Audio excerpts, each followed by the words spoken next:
Durga official YouTube च्यानलमा हजुरहरूलाई स्वागत छ। आज चाहिँ मैले एउटा सानो कथा लिएर आएकी छु। अनिकेत र प्रीतिको प्रेम कथा। अनिकेत र प्रीति दुवै एउटै कलेजका विद्यार्थी। पहिलो भेटमै उनीहरू बीच केही अनौठो जवाफ नपाउने भावना जाग्थ्यो।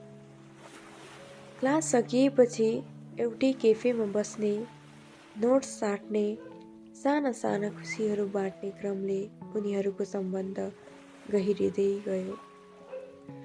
तर प्रीतिको परिवार कडा स्वभावको थियो। उनीहरू प्रेमलाई स्वीकार्ने स्थितिमा थिएनन्।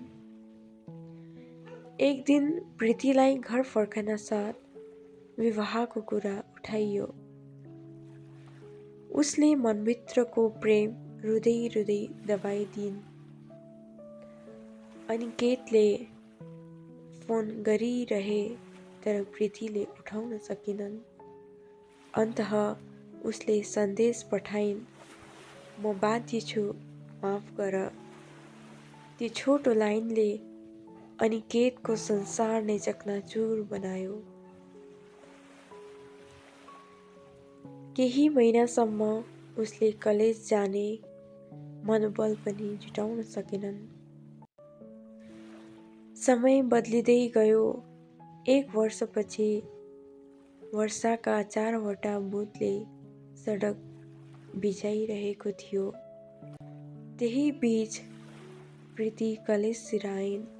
उनको आँखा रातो थियो, हात काँपिरहेको। उनले मात्र भनिन्, "म भागेर आए, म तिमीलाई नै चाहन्थे।" अनिकेत केही बोल्न सकेनन्, आँसु मात्र बगाइरहे। दुवै अँगालोमा बाँधिए। धेरै समयपछि पहिलो पटक मन हल्का भयो।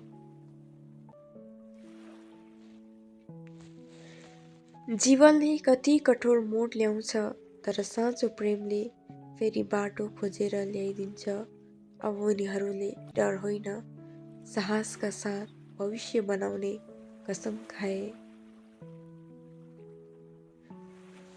हजुरहरूलाई यो अनिकेत र प्रीतिको प्रेम कथा के कस्तो लाग्यो प्रतिक्रिया दिन नभुल्नुहोला। धन्यवाद।